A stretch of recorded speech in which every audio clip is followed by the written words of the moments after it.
আজ নেতাজি সুভাষচন্দ্র বসুর ১২৭তম জন্মবার্ষিকী, আর সেই উপলক্ষে আজ নেতাজি সুভাষচন্দ্র বসুকে শ্রদ্ধা জ্ঞাপন করলেন মুখ্যমন্ত্রী মমতা বন্দ্যোপাধ্যায়। পুষ্প নিবেদন করে তাকে স্যালিউট করে শ্রদ্ধা জানালেন নেতাজিকে। আর তার নানা বাণী এবং দেশের জন্য তার নানা ত্যাগ, এই নানা প্রসঙ্গ টেনে এনে নেতাজিকে শ্রদ্ধা জানান মুখ্যমন্ত্রী মমতা বন্দ্যোপাধ্যায়। আজ আমরা যেমনটা প্রত্যেকেই জানি ১২৭তম জন্মবার্ষিকী নেতাজির, এবং সেই উপলক্ষে আজ পুষ্পস্তবক জ্ঞাপন করলেন মুখ্যমন্ত্রী মমতা বন্দ্যোপাধ্যায়ের। পাশাপাশি নেতাজি সুভাষচন্দ্রকে স্যালিউট করে রীতিমতো তাকে শ্রদ্ধা জানালেন তিনি। আর এই নানা প্রসঙ্গ টেনে এনে নেতাজিকে শ্রদ্ধা নিবেদন জানালেন মুখ্যমন্ত্রী মমতা বন্দ্যোপাধ্যায়। সেখানে উপস্থিত হয়ে একেবারে সরাসরি বিজেপিকে আক্রমণ করলেন মুখ্যমন্ত্রী। নেতাজির জন্মদিবস আমরা সকলে উদযাপন করি, তবে তার মৃত্যু দিবস আমরা কেউ জানেন না, বললেন মুখ্যমন্ত্রী মমতা বন্দ্যোপাধ্যায়ের। পরে একের পর এক নিশানা কেন্দ্রকে তৃণমূল ক্ষমতায় আসার পর ৬৪টি ফাইল খুঁজে বের করা হয়, দাবি করলেন মুখ্যমন্ত্রী। এর পাশাপাশি কেন্দ্রীয় সরকারকে নিশানা করে বলেন, অন্যদিকে বিজেপি বলেছিল নেতাজির মৃত্যুর এই রহস্য আমরা উদ্ঘাটন করব, ক্ষমতায় আসার পর সবটাই ভুলে গেছে। বিস্ফোরক মন্তব্য মুখ্যমন্ত্রী মমতা বন্দ্যোপাধ্যায়। আর এরই পাল্টা কটাক্ষ করেছে বিরোধী শিবির। তবে আপনাদের প্রথমেই শোনাবো মুখ্যমন্ত্রী আজ ঠিক কি বলেছেন। নেতাজি সুভাষচন্দ্র বসু তৈরি করেছিলেন প্ল্যানিং কমিশন। আমাদের কি দুর্ভাগ্য, দেশের কি দুর্ভাগ্য যে মানুষটা দেশের জন্য লড়াই করতে গিয়ে দেশকে দিশা দেখাতে গিয়ে কোথায় যে হারিয়ে গেলেন আজ পর্যন্ত আমরা জানতে পারলাম না। তার জন্মদিনটা জানলেও মৃত্যুদিনটা আমরা জানি না।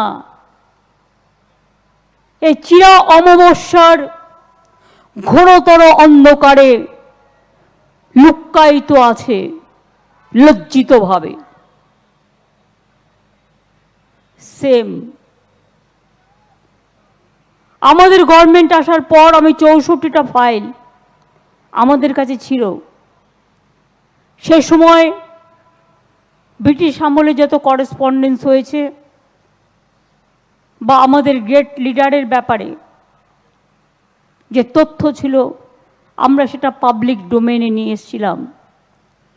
এই বিজেপি সরকার ক্ষমতায় যখন আসেনি বলেছিল আমরা এর রহস্য উদ্ঘাটন করব, তারপর সব হয়ে যায়, নেতাজিকে ভুলে যায়। নেতাজি একটা পোর্ট আর ডকের নাম ছিল, সেটাকেও চেঞ্জ করে দেওয়া হয়েছে। প্ল্যানিং কমিশন তুলে দেওয়া হয়েছে। প্ল্যানিং কমিশন যখন ছিল আমার মনে আছে, প্রতি বছর ইম্পর্টেন্ট প্রিন্সিপাল সেক্রেটারিদের নিয়ে, চিফ সেক্রেটারিদের নিয়ে আমরা মিটিং করতাম, কোন সাবজেক্টে কত টাকা দিতে হবে, কোথায় কোথায় প্ল্যানিংয়ের আমাদের চিন্তাধারা। আর আজ প্ল্যানিং কমিশন নেই, কোনো প্ল্যান নেই দেশের জন্য। প্ল্যানিং একটাই, প্ল্যানিংটা কিলিংয়ে চলে গেছে, প্ল্যানিংটা ব্রুটালিটির মধ্যে চলে গেছে, প্ল্যানিংটা হেট্রেড পলিটিক্সের মধ্যে চলে গেছে, প্ল্যানিংটা সেই ডিভাইড অ্যান্ড রুলসের মধ্যে চলে গেছে। তৈরি হয়েছে নীতি আয়োগ, যার না আছে নীতি, যার না আছে আয়োগ। একেবারে মোমের পুতুল, মোমের মতো ঘাড় নাড়ে, বছরে কখনো কখনো মিটিং করে, মন কা বাত শোনায়, দিল কা বাত শোনায়, মানুষের কথা শোনায় না। কোনো ক্ষমতা নেই, ক্ষমতাহীন একটা মোমের পুতুলের মতো বসে আছে। জয় হিন্দ চিরস্থায়ী হয়ে থাকবে, ইন্ডিয়ান ন্যাশনাল আর্মি চিরস্থায়ী হয়ে থাকবে। প্ল্যানিং কমিশন ওরা ভেঙে দিলেও আমরা মনে মনে স্যালুট করি, আমরা চিরস্থায়ী করে রাখবো। আমাদের শুনলাম মুখ্যমন্ত্রী মমতা বন্দ্যোপাধ্যায়ের বক্তব্য, যেখানে তিনি সোজাসুজি বললেন নেতাজির মৃত্যু দিবস আমরা পালন করি না, কারণ তার জন্মদিন আমরা জানলেও মৃত্যুদিন এখনো পর্যন্ত কেউ জানে না, এটা দেশবাসীর দুর্ভাগ্য। আর এই প্রসঙ্গ নিয়ে একেবারে সোজাসুজি নিশানা করলেন বিজেপিকে, আর এরই পাল্টা মন্তব্য করলেন বিজেপির মুখপাত্র রাজর্ষি লাহিড়ী। বললেন নেতাজিকে নিয়ে রাজনীতি করতে চাইছেন মমতা বন্দ্যোপাধ্যায়। আমাদের প্রতিনিধি যোগাযোগ করার চেষ্টা করেছিলেন রাজর্ষি লাহিড়ীর সঙ্গে, আর তিনি ঠিক টেলিফোন মাধ্যমে আমাদের কি প্রতিক্রিয়া দিলেন শুনুন। নরেন্দ্র মোদী সরকার, বিজেপির সরকার তৈরি হওয়ার পরে যে ফাইলগুলো ডিক্লাসিফাই করার কথা ঘোষণা করা হয়, তার একদিন দুদিন আগে ন্যাকামি করে যে ফাইলগুলো উনি 14 সালে ডিক্লাসিফাই করেছিলেন, 11 সাল থেকে 14 সাল 3 বছর উনাকে কে মানা করেছিল? উনি যখন রাজীব গান্ধীর মন্ত্রিসভায় কেন্দ্রীয় মন্ত্রী ছিলেন, উনি যখন নরসিমহা রাওয়ের মন্ত্রিসভায় মন্ত্রী ছিলেন, যখন কংগ্রেসের ইউপিএ 2-তে উনি সদস্য ছিলেন এবং রেলমন্ত্রী ছিলেন, তখন কে বাধা দিয়েছিল নেতাজির ফাইল ডিক্লাসিফাই করার আন্দোলন করার জন্য? কেন 2500 ফাইল ডিক্লাসিফাই করেননি? কারণ রাজনীতিটা মমতা বন্দ্যোপাধ্যায় নেতাজিকে নিয়ে করতে চেয়েছিলেন, সেটার জন্যই। ওনার যদি এতই ছিল, উনি জীবনে কোনোদিন 30শে ডিসেম্বর 1944 এই তারিখটা নিয়ে একটা শব্দ ব্যবহার করেননি কেন? যেদিন ভারতবর্ষের আন্দামান নিকোবর দ্বীপপুঞ্জ নেতাজি ছিনিয়ে নিয়েছিলেন ব্রিটিশের কাছ থেকে, রাসবিহারী বসুর প্রতিষ্ঠিত ইন্ডিয়ান ন্যাশনাল আর্মিটাকে সঙ্গে নিয়ে। কেন এই কথা মমতা ব্যানার্জি 21শে অক্টোবরের কথা কোনোদিন বলেননি, যেদিনকে প্রভিন্সিয়াল আজাদ হিন্দ গভর্নমেন্ট প্রতিষ্ঠিত হয়েছিল? আজকে ভারতবর্ষ এই দুটো তারিখ জানতে পারছে। 21শে অক্টোবর সেই তারিখ, যে নেতাজি সুভাষচন্দ্র বসুর সেই প্রতিষ্ঠিত প্রভিন্সিয়াল আজাদ হিন্দ গভর্নমেন্টের প্রতিষ্ঠা দিবসকে সম্মান জানিয়ে স্বয়ং ডক্টর শ্যামাপ্রসাদ মুখোপাধ্যায় তার দলের প্রতিষ্ঠা দিবসকে রেখেছিলেন 21শে অক্টোবর 1951, জনসংঘের প্রতিষ্ঠা দিবস। মমতা ব্যানার্জির এই নোংরা রাজনীতি নেতাজিকে নিয়ে এবং ইন্ডিজোটের অ্যালায়েন্সের বাকিদের, কমিউনিস্ট পার্টির যারা তোজোর কুকুর বলেছিল, যারা যে কংগ্রেস নেতাজির আইএনএ ট্রেজার কি হলো তার এখনো জবাব দিতে পারেনি, তাদের কাছ থেকে এই সমস্ত কথা মানায় না। এ সরকার আইএনএর মিউজিয়াম তৈরি করেছে দিল্লির লালকেল্লায়, সেটা মমতা ব্যানার্জির মনে রাখা উচিত। এগুলো কোনোটারই উদ্যোগ, কোনোটার একটা শব্দও না কংগ্রেস, না তৃণমূল কংগ্রেস, না কমিউনিস্ট পার্টি কেউ কোনোদিন করেনি। আমরা করেছি, আমরা করে দেখিয়েছি।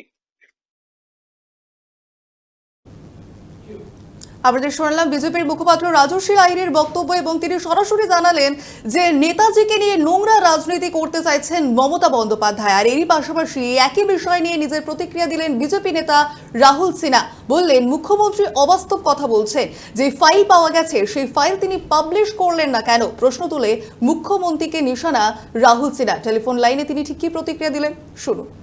একদম অবাস্তব কতগুলো কথা বলছে মুখ্যমন্ত্রী। যে ফাইল পাওয়া গেছে বলছেন, তো সে ফাইল কোথায়? উনি সেটা পাবলিশ করলেন না কেন? কেন্দ্রীয় সরকার যে ফাইলগুলো পাবলিশ করলো, দীর্ঘদিনের দাবি ছিল ফাইল পাবলিশ করার, কেন্দ্রীয় সরকার তো ফাইল পাবলিশ করেছে, তা মুখ্যমন্ত্রী করলেন না কেন? সেই জন্য মুখ্যমন্ত্রী এত মিথ্যে কথা বলেন যে সেই মিথ্যে কোন রকম প্রমাণ তথ্য কিছু থাকে না। আর প্ল্যানিং কমিশন কেন থাকবে? প্ল্যানিং কমিশন তো নীতি আয়োগ হয়ে গেছে, অতএব আরো বেশি সহজ, আরো বেশি সরল হয়ে গেছে। আর নীতি আয়োগের একটা মিটিং এ উনি উপস্থিত হবেন না, আর এখানে বসে বসে প্ল্যানিং কমিশনের বড় বড় ডায়লগ দেবেন, এটা তো হতে পারে না। নীতি আয়োগের কেন মিটিং এ উনি যাচ্ছেন না? কেন ওখানে গিয়ে বাংলার যে প্ল্যানিং এর কথা ওখানে তুলে ধরছেন না কেন? তার জন্য ক্ষতিগ্রস্ত হচ্ছে বাংলা, বাংলার মানুষ ক্ষতিগ্রস্ত হচ্ছে। নীতি আয়োগে যোগদান করা না করা সেটা ওনার বাড়ির কাজ নয়, এটা রাজ্যের কাজ। অথবা রাজ্যের যখন মুখ্যমন্ত্রী হয়েছেন, রাজ্যের মানুষের স্বার্থের কাজ ওনাকে করতে হবে রাজনীতির ওপরে উঠে। আর উনি রাজনীতিকেই সর্বগ্রাহ্য করে নিয়ে চলেন। রাজনীতি ওনার মূল জিনিস। দুটো নীতি ওনার হচ্ছে, একটা হচ্ছে সাম্প্রদায়িকতা, আরেকটা হচ্ছে রাজনীতি। এই দুটোকে নিয়ে যদি উনি সর্বক্ষেত্রে চলেন, তো এই রাজ্যের উন্নয়নটা হবে কোত্থেকে? সেই কারণের জন্য আমি মনে করি যে যা প্ল্যানিং কমিশন যা কিছু ছিল তাই আছে, আরো সেটা মডার্নাইজড হয়ে নীতি আয়োগ হয়েছে। অতএব মুখ্যমন্ত্রীর এই বিষয়গুলি মিথ্যাচার করার কোনো যৌক্তিকতা নেই। আপনাদের শোনালাম বিজেপি নেতা রাহুল সিনহার বক্তব্য, যেখানে একেবারে তিনি সরাসরি নিশানা করলেন মুখ্যমন্ত্রী মমতা বন্দ্যোপাধ্যায়কে। নেতাজি সুভাষচন্দ্র বোসের ফাইল প্রকাশ করেছিলেন কেন্দ্রীয় সরকার, তবে সেই ফাইল পাবলিশ করেননি কেন মুখ্যমন্ত্রী, এই প্রশ্ন তুলে একেবারে সরাসরি নিশানা করলেন মুখ্যমন্ত্রী মমতা বন্দ্যোপাধ্যায়কে। আর আজ 127তম জন্মবার্ষিকীতে নেতাজিকে নিয়ে আবারও সরব বিরোধী এবং শাসক শিবির। আর সেই তরজা ঠিক কোন দিকে এগোয় অবশ্যই আমাদের নজর থাকবে। আপনাদের নজর থাকুক 24 আওয়ার্স টিভির পর্দায়।